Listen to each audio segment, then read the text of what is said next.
अब हम डिस्कस करते हैं कि आप ऑब्जेक्ट्स को किस तरह चार्ज कर सकते हैं।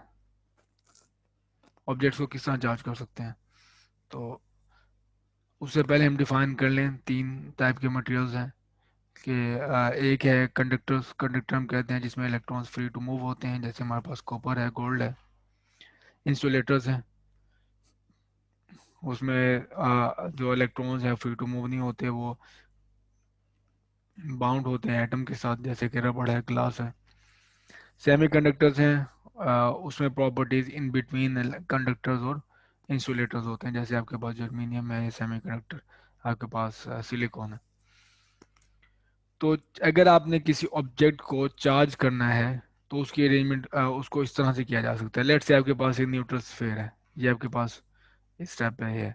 न्यूट्रल स्फीयर है आपके पास, उसमें आप देखो न्यूट्रल होने का मतलब ये है कि जितने पॉजिटिव हैं उसके अंदर उतना ही नेगेटिव नेगेटिव है, यानी कि जितना आपके पास न्यूक्लियस पे चार्ज है उतनी ही उसका उतनी ही आपके पास इलेक्ट्रॉन है।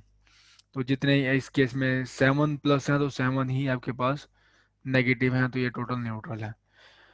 तो एक आप ये काम करें कि नेगेटिवली चार्ज लेड से रबड़ है, आप वो इसके करीब लेके आए। तो ये चूंकि कंडक्टर है तो ये इस पे और हम पहले से डिफाइन कर चुके हैं कि ऑपोजिट चार्जेस जो हैं वो अट्रैक्ट करते हैं, और जो सेम चार्जेस हैं वो रिपेल करते हैं। तो ऑपोजिट चार्जेस ये जो रबड़ पे चार्ज है नेगेटिव है, तो नेगेटिव पॉजिटिव को अट्रैक्ट करेगा, पॉजिटिव चार्ज एक साइड पे आ जाएंगे फ्लो होके क्योंकि ये कंडक्टर है, और नेगेटिव चार्ज रिपेल होके दूसरी तरफ चले जाएंगे। और इसको साथ रखें, आप इधर ही इस तरफ टच नहीं करना है इसे, इसको साथ ही रखें। और इस कंडक्टर को आप ग्राउंड कर दें। ग्राउंड का मतलब ये होता है कि आपने कंडक्टर को एक ऐसे रिजर्वायर के साथ लगा दिया है जिसमें infinite amount of charge add की जा सकती है, और इन्फिनिट अमाउंट ऑफ चार्ज जो है वो एक्सट्रैक्ट की जा सकती है, और उसकी तबीयत पे कोई फ़र्क नहीं पड़ेगा। तो हमारे पास ग्राउंड ऐसा स्टोर है, ज़मीन है कि जिसमें आप चार्ज पुट कर दें और या चार्ज निकाल लें तो उसकी तबीयत पे कोई फ़र्क नहीं पड़ता उसे। उसके साथ हमने उसको अटैच कर दिया। तो डिस्टेंस जो इलेक्ट्रॉन्स हैं वो फ्लो होके ये पॉजिटिव चार्ज जो हैं वो यहीं पे स्टे रखेंगे, क्योंकि यहाँ पे अट्रैक्टिव फोर्स है नेगेटिव और पॉजिटिव के दरम्यान में। लेकिन नेगेटिव चार्जेस फ्लो कर जाएंगे क्योंकि रिपल्सिव फोर्स है वो नीचे की तरफ। अब यह आपको इसी साथ हिस्से रखें, ये जो रबड़ है लेफ्ट से, और यहाँ से वायर जो कट कर दें। अब देखें यहाँ पे ये जो कॉन्फ़िगरेशन है जो चार्जेस की, वो यहीं पर ट्रैप हो गए हैं। और अब देखेंगे नंबर ऑफ पॉजिटिव चार्जेस और नंबर ऑफ पॉजिटिव चार्जेस जो हैं वो ज़्यादा हैं नेगेटिव चार्जेस से।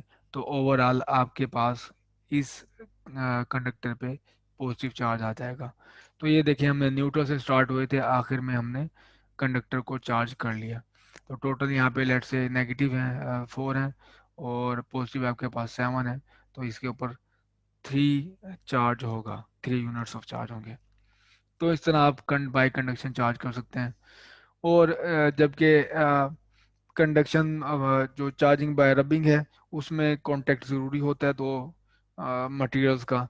लेकिन इस केस में आपके पास कंडक्शन के लिए ज़रूरी नहीं होता, इंडक्शन के लिए आपके पास ज़रूरी नहीं होता कि आप तो मटेरियल्स को इन कांटेक्ट में लेके आएँ।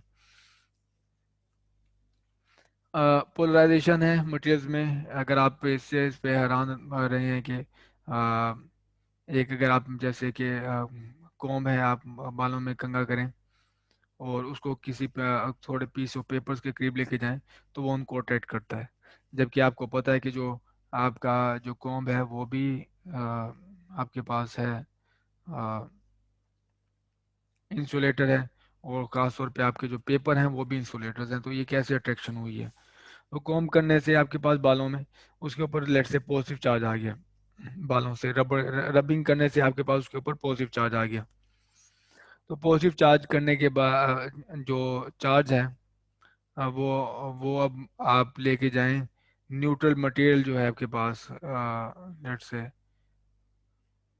पीस ऑफ पेपर्स हैं, तो उसमें होती है पोलराइजेशन। पोलराइजेशन हम कहते हैं कि स्मॉल आपके पास सेम सेम चार्जेस हों, sorry same charge of magnitude हों लेकिन ऑपोजिट चार्जेस हों, जैसे ये प्लस है माइनस है, तो ये जितना प्लस है उतना माइनस है, लेकिन डिस्प्लेस हो जाए स्मॉल डिस्टेंस से।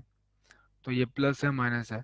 तो प्लस चार्ज जो कॉम पे होगा वो जब आप उसको पॉजिटिव उसको पेपर के करीब लेके आओगे तो वो ये क्या क्या करेगा कि अंदर जो टाइनी इसमें लेट से एटम्स हैं उस पे जो पॉजिटिव चार्ज है उसको रिपेल कर देगा, और जो नेगेटिव चार्ज हैं वो एक साइड पे आ जाएंगे। तो ओवरऑल आप इसका इफेक्ट देखें कि ये जो पॉजिटिव और पॉजिटिव में रिपल्सिव फोर्स होगी और पॉजिटिव और नेगेटिव में अट्रैक्टिव फोर्स होगी। चूंकि पॉजिटिव नेगेटिव के ज़्यादा करीब है तो पॉजिटिव और नेगेटिव के दरम्यान में जो फोर्स ऑफ अट्रैक्शन आएगी वो ज़्यादा होगी as compare to force of repulsion जो पॉजिटिव और पॉजिटिव के दरम्यान में है। तो नेट आप देखेंगे कि जो पीस ऑफ पेपर है वो कॉम के साथ चिपक जाएगा। तो ये तरीकाकार है, वो उसके पीछे अंडरलाइन क्या होती है, पोलराइजेशन। इसको हम कहते हैं कि वो आपके पास जो मटेरियल है वो पोलराइज हो गया।